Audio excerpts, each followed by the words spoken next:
Did you know that 80% of sales happen after the fifth follow-up, but 44% of salespeople give up after just one attempt?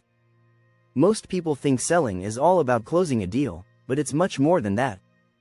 It's about understanding people, building trust, and knowing the hidden psychology behind every buying decision. In this video, we'll show you how to sell anything to anyone, anytime. You'll learn the secrets to persuading customers without being pushy, using the psychology of desire to make them want what you're offering, and closing deals in ways you never thought possible. We're going to break down strategies that the top 1% of salespeople use and show you how to apply them, even if you're just starting out.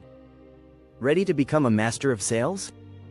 Stay tuned for tips and tricks that will help you crush objections, build real connections, and sell like a pro. Chapter 1. The Art of the Soft Sell. Persuasion without pressure. Selling isn't about being pushy. In fact, the best salespeople know that a soft sell is often more effective than a hard sell. According to a study by HubSpot, 69% of customers say they prefer a sales approach that doesn't feel aggressive. So, how can you persuade without applying pressure? First, start by truly listening to your potential customer. When you listen, you learn what they need and what motivates them. This lets you tailor your offer to their exact situation. It's not about pushing what you want to sell, it's about offering what they need. You can even frame your product as a solution, not a product. People don't buy things, they buy solutions to their problems.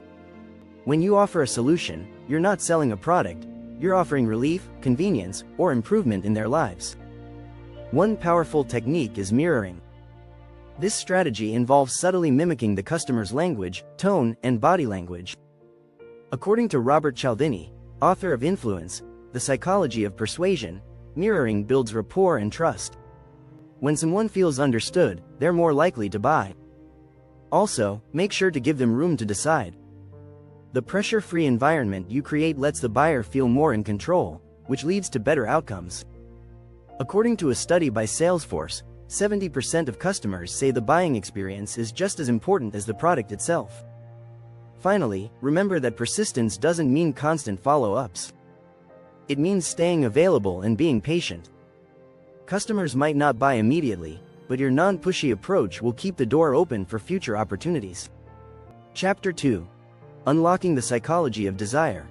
Why we buy. People make purchases based on emotions, not logic. In fact, 95% of purchasing decisions are made subconsciously, according to neuromarketing expert Leon Zarovitsky. This means that selling is as much about tapping into their desires as it is about presenting a product.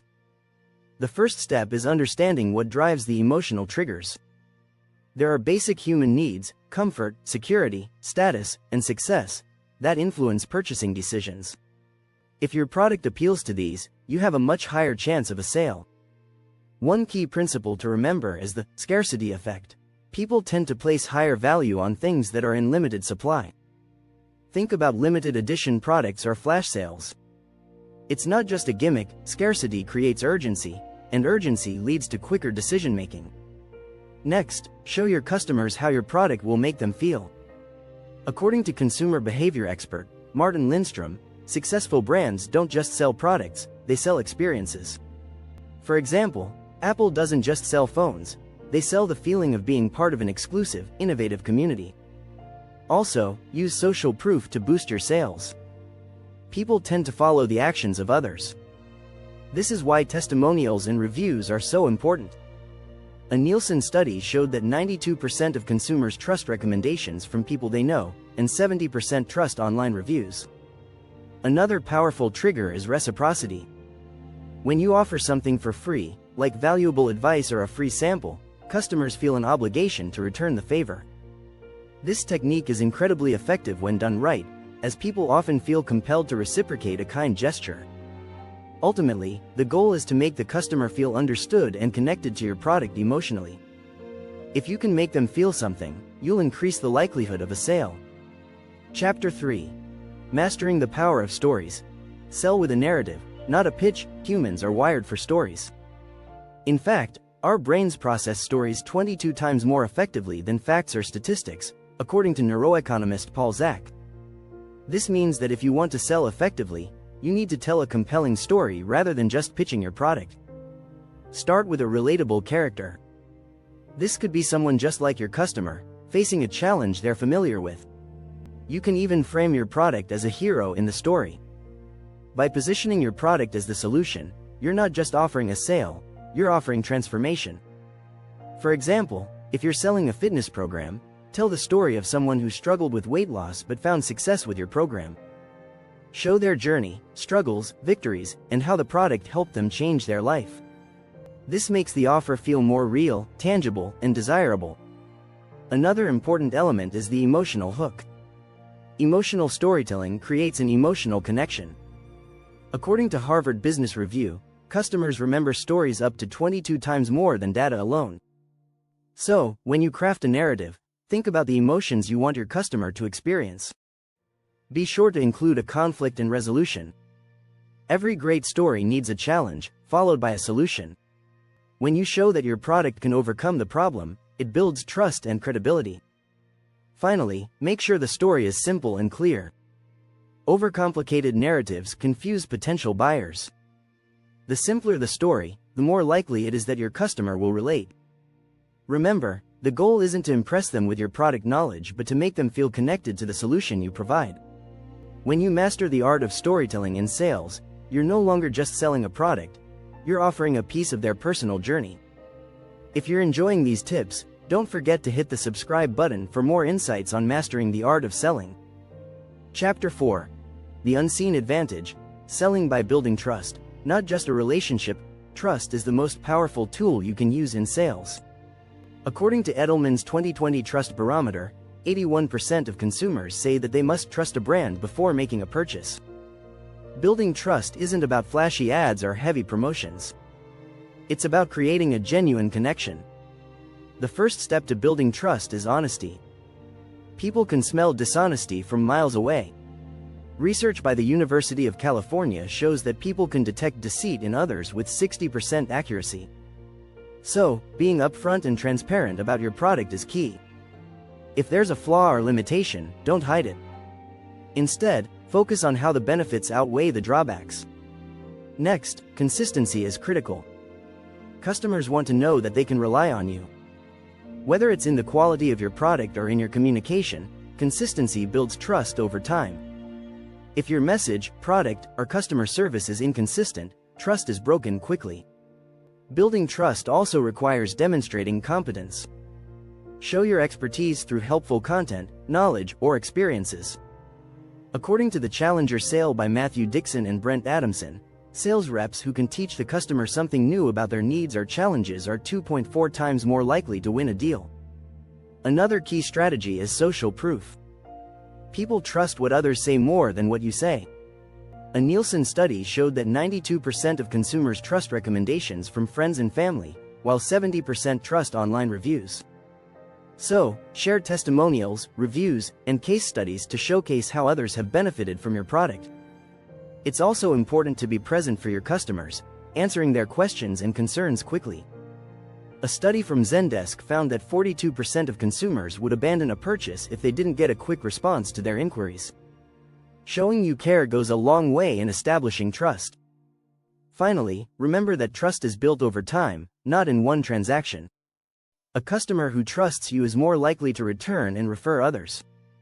So, focus on long-term relationships rather than quick sales. Building trust isn't just a strategy, it's a foundation for success. Chapter 5. The Objection Crusher. Turning no into yes with ease. Objections are a natural part of the sales process, but how you handle them makes all the difference. According to a study by the Sales Management Association, 57% of customers say they won't buy if their objections aren't addressed. Instead of viewing objections as roadblocks, successful salespeople see them as opportunities to educate and reassure the buyer. The first step is to listen. Let your customer express their concerns fully before jumping into a response. By listening, you not only show that you value their opinion but you also gather the information needed to address their objections effectively. Active listening allows you to respond in a way that resonates. Next, acknowledge the objection. Don't dismiss it or argue with the customer. According to The Psychology of Selling by Brian Tracy, acknowledging the customer's concern shows empathy and understanding, which can build trust. Simply say, "I understand how you feel," or "That's a valid concern." Once you acknowledge, restate the objection. This helps clarify the issue and lets the customer know you're taking their concerns seriously. Restating also gives you the opportunity to show the customer why their concern may not be as significant as they think. Now, reframe the objection. Instead of focusing on the negative, turn it into a positive. For example, if a customer says your product is too expensive, you can highlight the long-term value it provides. A study by Bain & Company found that 80% of a company's future profits come from 20% of its existing customers, meaning that investing in quality products saves money in the long run. Another effective strategy is to provide social proof. If others have had similar concerns but found your product valuable, share those stories. A Nielsen study found that 92% of consumers trust recommendations from people they know, so customer testimonials can be incredibly powerful. Finally, know when to close. Once you've addressed the objection and the customer feels understood, it's time to ask for the sale. According to Sell with a Story by Paul Smith, the key is timing. If you've built trust and addressed their concerns, asking for the sale at the right moment feels natural, not pushy. Chapter 6. The Infinite Close. Mastering the art of selling without ever saying, "Buy." Closing the sale doesn't always have to involve directly asking for the purchase. In fact, some of the most successful salespeople close deals without ever saying, "Buy now." The key is to create a scenario where the customer feels that making the purchase is their idea. The first strategy is to ask the right questions. Instead of pushing a product, ask questions that help the customer realize they need it. Questions like, "How would this solution impact your business?" Or, "What would it mean if you could fix this problem today?" guide the customer to see the value on their own. Another powerful method is to create a sense of ownership. Allow the customer to imagine themselves already using the product. A study by Psychology Today showed that people who visualize ownership feel more inclined to act. You can say, "Imagine how much easier your life will be once you have this in place." This helps the customer emotionally connect with the product. Also, provide them with a choice, not a decision. According to the Challenger Sale by Matthew Dixon and Brent Adamson, giving customers multiple options can make them feel more in control and less pressured. For example, instead of saying, "Do you want to buy this?" say, "Which package would work best for you?" This subtle shift puts the decision in their hands. One more technique is to leverage urgency, but without pressure. You can offer a time-sensitive deal or a limited quantity, but without being pushy. According to a study by Harvard Business Review, creating urgency increases the likelihood of a sale by 20%. Just be sure to keep the urgency real and not feel like a gimmick. Finally, focus on creating an experience, not just a transaction. When customers feel like they are part of something bigger, they are more likely to make a purchase. Think of it like an exclusive club. They feel special for being invited to join. When customers feel emotionally connected and valued, they naturally want to buy. By mastering the infinite close, you focus on making the customer's decision feel effortless and natural, leading to more successful sales without the pressure of a traditional close. If you found these strategies helpful, be sure to subscribe for more sales tips and tricks to boost your business.